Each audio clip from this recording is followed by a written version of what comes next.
What's up, everyone? It's, Swervo here with another video.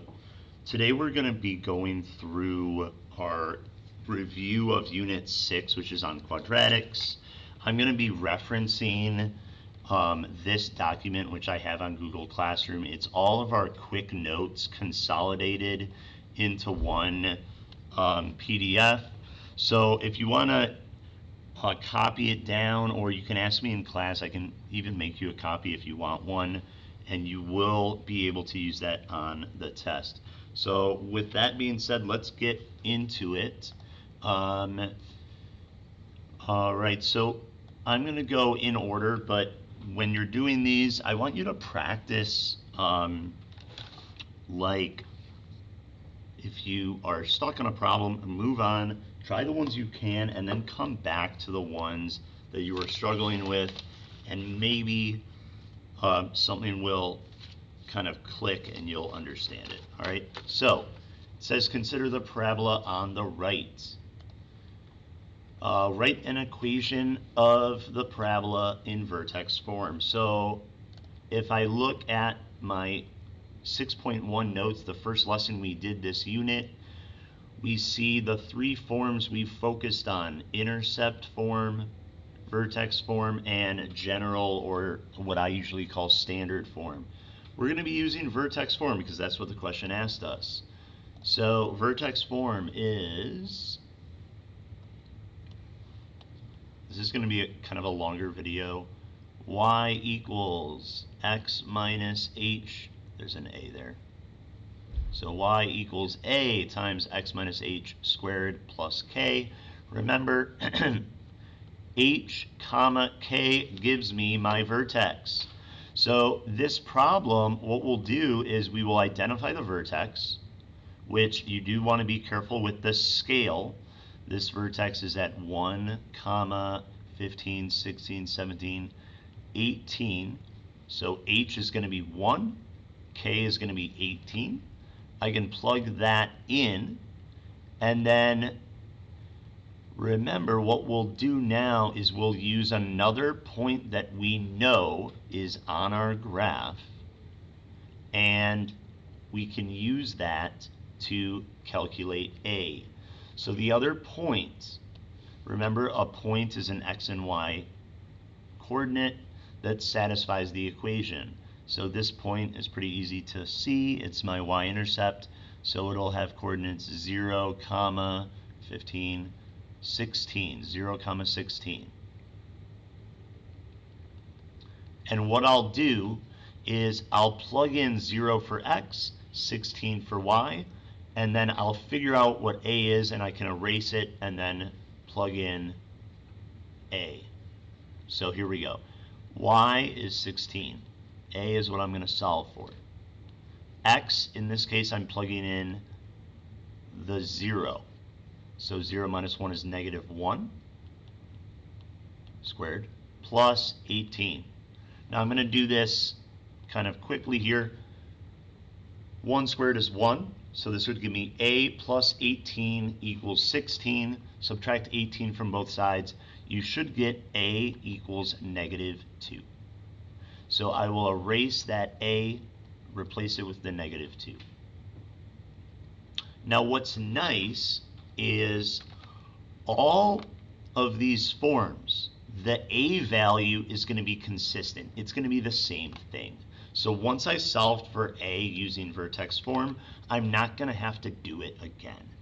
So when I look here and it says write the same equation, but now in intercept form.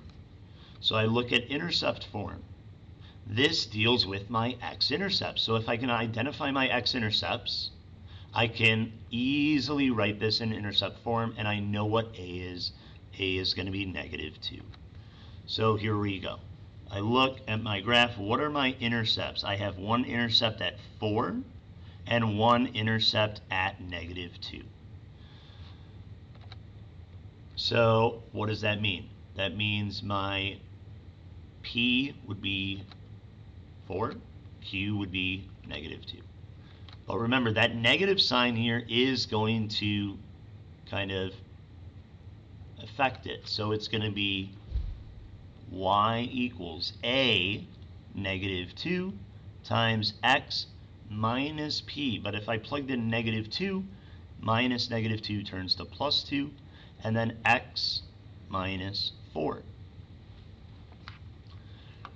And then finally, it says write an equation for the parabola in standard or general form. So I'll use this. I'm going to FOIL this out and then multiply by the negative 2. So x times x gives me x squared. X times negative 4, negative 4x. 2 times x plus 2x. 2 times negative 4, negative 8. Combine, this would have given me negative 2x, and then I'm going to distribute that negative 2. So I'm going to get negative 2x squared.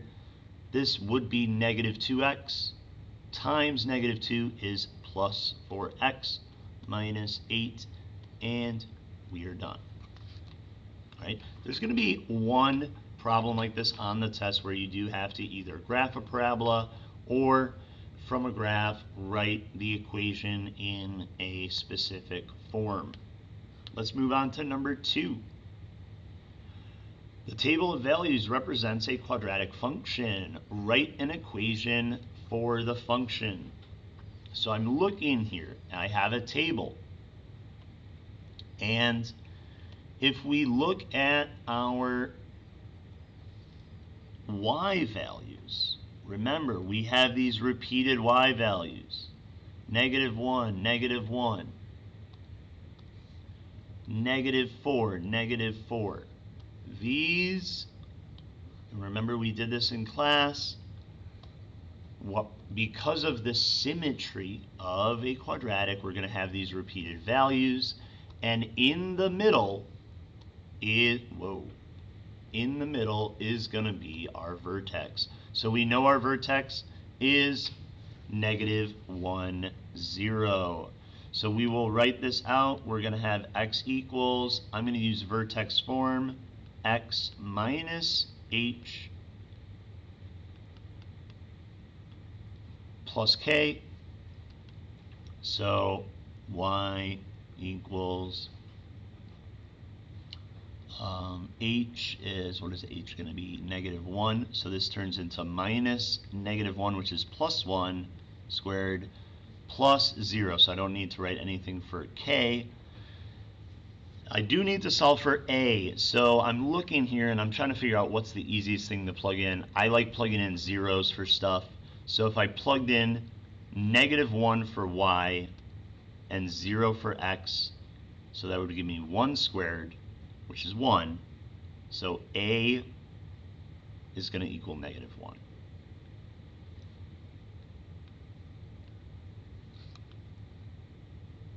All right, now let's factor a little bit here. So before I go too far, I will say these, the hardest difficulty factoring ones, this is going to be like problem D, and then later on problem D again. Those are going to be extra credit on the quiz. So if you want to try them, try them. If you want to skip them right now, you can. So again, let's reference our notes. Factoring. Again, we're looking for this pattern. 2 numbers that multiply to 6 that add to my middle value. And that is specifically when a is 1. So for this problem, from our notes, we were looking for factors of 6 that add to 5. That was 3 and 2. For this problem, I'm looking for factors of negative 36 that add to positive 16. You can list all the factors. I'm going to go a little fast in this video, but we're going to get plus 18 and minus 2. Remember, if the number I'm multiplying to is negative, one factor will have to be positive, the other will have to be negative. X plus 18, x minus 2. That will add to 16, positive, and multiply to negative 36. Part B, we have a greatest common factor because 2 and 242 are both divisible by 2. So we can factor out our greatest common factor, which is a 2. X squared, divide everything by 2, 121. And then we get a special case. This is a difference of 2 squares. So that will factor to x plus the square root of 121, which is 11, and x minus the square root of 121, which is 11. Remember, we've seen these a lot. Difference of squares. Part C, that is our second special case. This is a perfect square trinomial because 144, what are factors of 144 that add up to 24? That's 12 and 12. So this is x plus 12 times x plus 12. You kind of can remember maybe when we were doing completing the square for a little bit there, we actually wrote this as x plus 12 squared. All right. And again, this one is going to be a little challenging. Again, it would be extra credit on the quiz because there's no GCF. A is not 1, so this is kind of a guess and check. The only good news we have here is that 3 is prime, so at least I know that it's going to start like this, 3x times x, and then I just have to kind of figure out how I'm going to multiply to 8 with these numbers, but get it to add to negative 10 when I add these combinations. So I'm thinking of 8 and, well, 4 and 2. And then I'm looking here and I'm thinking, okay, what if I put the negative 4 here and the 2 here? So this would give me 6x, and that would give me negative 4x. That's not going to add to 10x. So maybe let's reverse it. Let's put the plus 2 here and the minus 4 here. And this is going to work. That would give me negative 12x, and this would give me 2x. And that will add to negative 10x. So that is done. This is kind of a guess and check, and like I said, extra credit on the quiz. This is a difference of perfect squares. This is 3x times itself. So it's kind of a special difference of squares because it's not just x squared. Whoops. And then minus a perfect square, so it would be plus the square root of 64, which is 8, minus the square root of 64, which is 8. This probably would be an extra credit problem as well. B, x squared minus 6x minus 27. Factors of negative 27 that add up to negative 6. That's going to be minus 9 and plus 3. Next one, we have a GCF. 3, take the 3 out. X squared minus 20x plus 100. This is again going to be a perfect square trinomial. 3 times x minus 10 times x minus 10, negative 10 and negative 10, multiply to 100 and add to negative 20. This is a hard one. I'll let you play around with it. Pause the video, try it. Again, it would be extra credit on the quiz or test. 3x plus 5, 2x minus 3. And that will work out. 3x times negative 3 gives me negative 9x. 5 times 2x gives me 10x, and that does add to 1x, and then it does multiply to the negative 15. That one was probably the hardest one on that front page. Okay, let's move on to solving equations, so you could use any method here, factoring, quadratic formula. I'm going to do the quadratic formula for this one. So what is the quadratic formula? Feel free to sing it. X equals negative b plus or minus square root of b squared minus 4ac all over 2a. So a is 4, b is negative 10, and c is negative 6. We plug all this stuff in, so we're going to get x equals negative 10. Don't forget about the negatives. B squared, negative 10 squared is 100, minus 4 times a, which is 4, times c, which is negative 6, divided by 2 times a is 4, 2 times 4 is 8. So I get 10 plus or minus 24 times 4 is, what is that? 24 times 4, 96.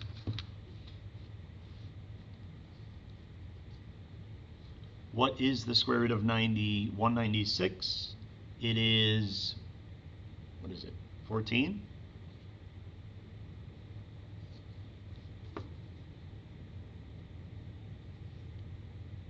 Square root of 196. Yes, 14.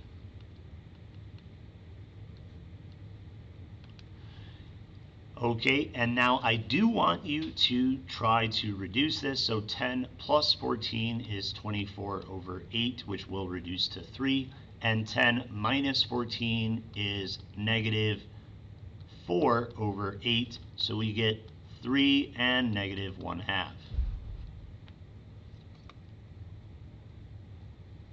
I'm going to let you guys try part B. I will show you C.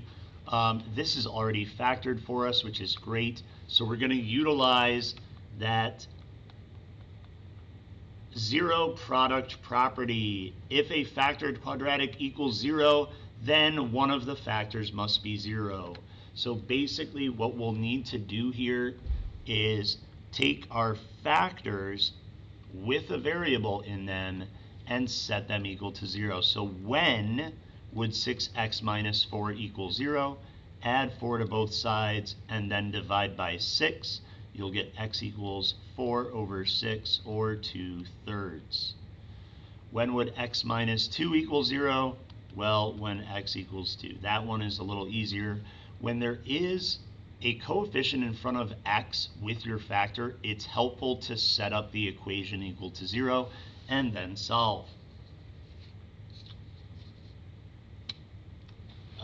Okay, for this one, find the vertex, find the x-intercepts, and find the y-intercept. So let's do the easiest one first. The y-intercept is always the c value from standard form. Well, what is c? C is 5. So the y-intercept is 0, 5.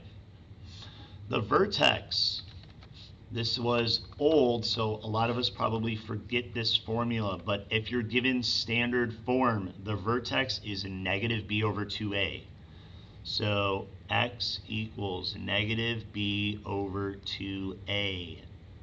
Negative b is negative 12 over 2 times a, which is 4, negative 12 over 8, and that could reduce to negative 3 over 2.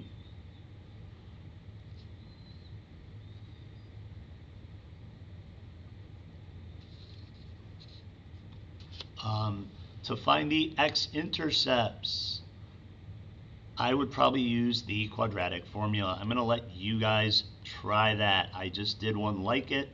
Try it on your own.